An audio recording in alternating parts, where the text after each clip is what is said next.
Assalamualaikum warahmatullahi wabarakatuh. Perkenalkan, nama saya Muhammad Wirakzasa dari kelas 10 IPA 1. Di sini saya akan mempresentasikan tugas sejarah yang berjudul Masa Penjajahan Belanda. Kebetulan saya dapat materi Belanda, jadi pastinya udah pasti banyak kan. Nah, di sini karena materinya kebanyakan, jadi saya singkat menjadi 4 materi saja. Jadi kayak gak mungkin juga kan kayak masa penjajahannya kayak semuanya saya masukin ke dalam satu PPT. Karena ya Belanda juga ngejajah negara kita sekitar 350 tahunan, jadi ya kebanyakan. Seperti yang kita ketahui, Belanda itu ngejajah negara kita selama kurang lebih dari 350 tahun. Sejarah penjajahan Belanda di Indonesia berawal dari tahun 1596. Belanda dengan pemimpin Cornelis de Houtman datang ke Indonesia untuk mencari rempah-rempah. Namun, Belanda diusir oleh warga Banten karena bersikap angkuh. Dan pada tahun 1598, Belanda datang lagi untuk menguasai dan menjajah Indonesia yang pada saat itu sebagai penghasil rempah-rempah. Dan pada tahun 1602, Belanda menjajah Indonesia dengan membentuk VOC. Belanda memperlakukan sistem kerja rodi yang sangat menyengsarakan rakyat Indonesia. Setelah kurang lebih dari 200 tahun berkuasa, VOC pun akhirnya bangkrut pada 1799. Nah, tadi kan saya udah bilang ya, jadi kayak materinya kebanyakan, jadi di sini bakal nyingkat jadi 4 materi aja. Jadi materi yang pertama ada politik kolonial liberal, yang kedua ada politik kolonial etis, yang ketiga ada penerapan politik etis, yang keempat ada pendidikan rakyat pribumi. Oke, ini openingnya.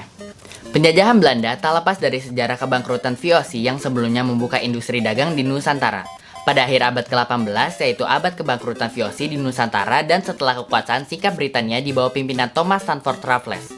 Pemerintah Belanda mengambil alih kepemilikan VOC tepatnya pada tahun 1816.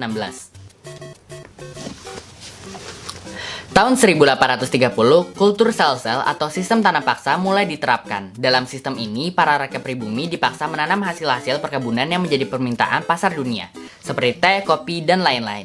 Hasil perkebunan itu kemudian diekspor ke berbagai negara. Sistem tanam paksa ini membawa kekayaan yang besar kepada para pelaksananya, baik pihak Belanda maupun orang Indonesia yang menjadi pemilik tanah. Namun tidak bagi para pekerjanya. Para pekerja tanam paksa dirampas hak kebebasannya untuk bekerja tanpa henti.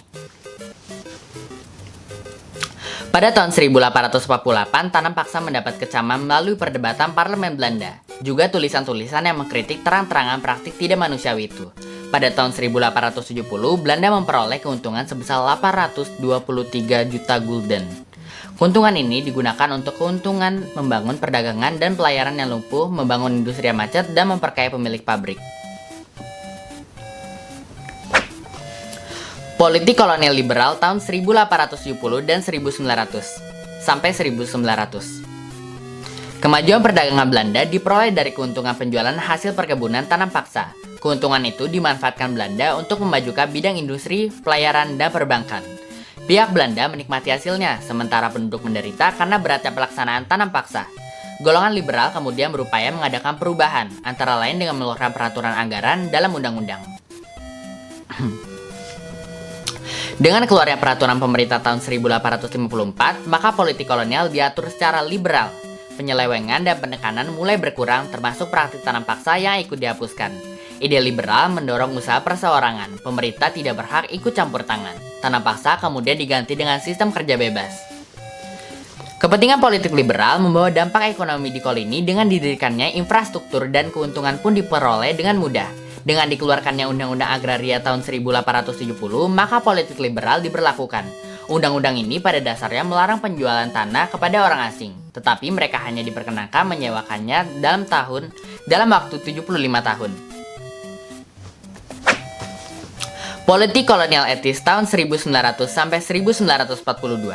Van Deventer, seorang tokoh liberal Belanda, mengatakan bahwa Indonesia telah berjasa membantu pemerintah Belanda memulihkan keuangannya. Dalam majalah De Geest terbitan Belanda, Van Deventer menyebutkan bahwa jutaan gulden yang diperoleh Belanda dari bumi Nusantara itu merupakan NRS-schuld, yaitu utang kehormatan. Menurutnya, Belanda berhutang kepada bangsa Indonesia atas keuntungan yang diperoleh dari hasil eksploitasi kekayaan Nusantara yang begitu besar. Oleh sebab itu, sudah sewajarnya jika kebaikan Indonesia itu dibayar kembali. Menurut Van Deventer, utang budi itu harus dibayar dengan peningkatan kesejahteraan melalui trias politika atau politik etis, atau dalam bahasa Belanda, ethisch politik. Politik etis terdiri dari 1. Irigasi, yaitu dilakukan pembangunan irigasi untuk mengairi sawah-sawah milik rakyat pribumi guna meningkatkan kesejahteraan penduduk. Yang kedua, ada edukasi, yaitu memberikan pendidikan kepada rakyat pribumi sehingga nantinya dapat dihasilkan manusia-manusia terpelajar dan kaum intelektual yang berkualitas. Yang ketiga, ada migrasi, yaitu melakukan perpindahan penduduk. Ini ditunjukkan agar pemerataan tempat tinggal penduduk dapat tercipta. Tulisan Van Deventer dan para pengecam dari kelompok politisi liberal lainnya seperti Van de Dam, Van Col, De Waal, dan Van den Berg ternyata berpengaruh besar.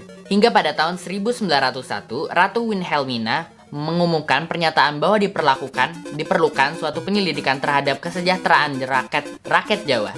Van Deventer kemudian dikenal sebagai bapak pergerakan politik etis. Van Deventer benar-benar menempatkan kesejahteraan rakyat pribumi di atas kepentingan yang lain. Ia juga menjadi penentang kemiskinan akibat tanam paksa yang terjadi di Jawa.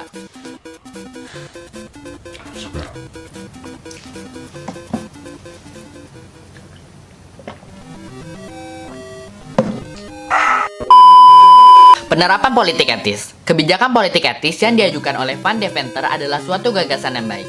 Namun dalam penerapannya ternyata tidak sejalan dengan apa yang digagaskan. Banyak terjadi penyimpangan dan penyelewengan terhadap sistem trias politika oleh para pegawai kolonial Belanda. Bentuk penyimpangan dan penyelewengan tersebut antara lain: 1. Irigasi oleh pegawai kolonial Belanda. Sistem irigasi yang tidak diperlakukan secara adil dan merata. Irigasi yang seharusnya ditujukan untuk penduduk malah dialirkan ke tanah yang subur saja dan sebatas untuk perkebunan milik Belanda. Sementara itu, tanah penduduk tidak mendapat pengairan. Yang kedua, ada edukasi. Pemerintah Belanda membangun sekolah-sekolah namun bukan untuk meningkatkan kesejahteraan penduduk. Tujuan sebenarnya adalah untuk mendapatkan keuntungan sendiri. Sekolah-sekolah yang telah didirikan hanya diutamakan bagi anak-anak pegawai dan pemerintahan dan orang-orang yang berasal dari golongan berada. Di sini terjadi diskriminasi pendidikan. Yang ketiga, ada migrasi. Migrasi penduduk ke daerah luar Jawa yang masih jarang penduduknya hanya dilakukan ke daerah-daerah perkebunan swasta yang dimiliki Belanda. Ini bertujuan agar penduduk yang bermigrasi ini dapat menjadi pekerja perkebunan tersebut. Ada lagi pendidikan rakyat pribumi. Melalui penerapan politik etis, khususnya bidang pendidikan, rakyat pribumi yang memperoleh pendidikan bukan hanya mendapatkan ilmu pengetahuan barat. Kesadaran mereka sebagai bangsa juga meningkat. Dari kalangan terpelajar ini, kemudian muncullah tokoh-tokoh pergerakan nasional. Tokoh-tokoh inilah yang kemudian mempelopori berbagai organisasi pergerakan nasional untuk memperjuangkan nasib bangsa. Bangunan rakyat terjadi dan penolakan terhadap hubungan kolonial disebut nasionalisme yang memiliki unsur-unsur kebangunan politik, ekonomi, sosial, kultural, dan religius. Itu semua dikembangkan untuk mencapai pembaharuan ke arah kemandirian dan kesatuan bangsa. Sehubungan dengan lahirnya Budi Utomo yang dianggap sebagai manifestasi lahirnya jiwa nasionalisme. Pengaruh politik etis sedikit demi sedikit membawa perubahan ke arah perbaikan nasib dan usaha untuk melepaskan diri dari belenggu penjajahan. Meskipun tidak dapat diingkari bahwa kaum etikus sebenarnya adalah para kapitalis yang menginginkan keuntungan sebanyak-banyaknya dengan meningkatkan daya beli dan kesejahteraan penduduk Indonesia. Lahirnya organisasi pergerakan nasional merupakan tanda dan dorongan tamatnya sejarah politik etis. Elit baru berusaha mendapat tempat di hati masyarakat. Sebagai kekuatan sosial politik baru, pada mulanya pemerintah belum dapat memberikan perhatian. Akan tetapi ternyata mereka ini adalah pendukung semangat kebangsaan, dan dari merekalah semangat nasionalisme berkembang. Tahun 1940 merupakan awal pecahnya Perang Dunia Kedua. Oleh karena Belanda berhasil menduduki Nazi Jerman, Belanda pun mengumumkan keadaan siaga dan mengalihkan ekspor ke Amerika Serikat dan Britania. Negosiasi dengan Jepang mengenai pengamanan bahan bakar pesawat tidak membuahkan hasil. Jepang mulai melakukan penaklukan di Asia Tenggara, termasuk Indonesia. Dibantu oleh pasukan Jepang, faksi dari Sumatera melakukan penyerangan terhadap pemerintahan Belanda hingga akhirnya pada Maret 1942 Belanda menyerah dan kembali dari Nusantara karena kalah oleh pasukan Jepang.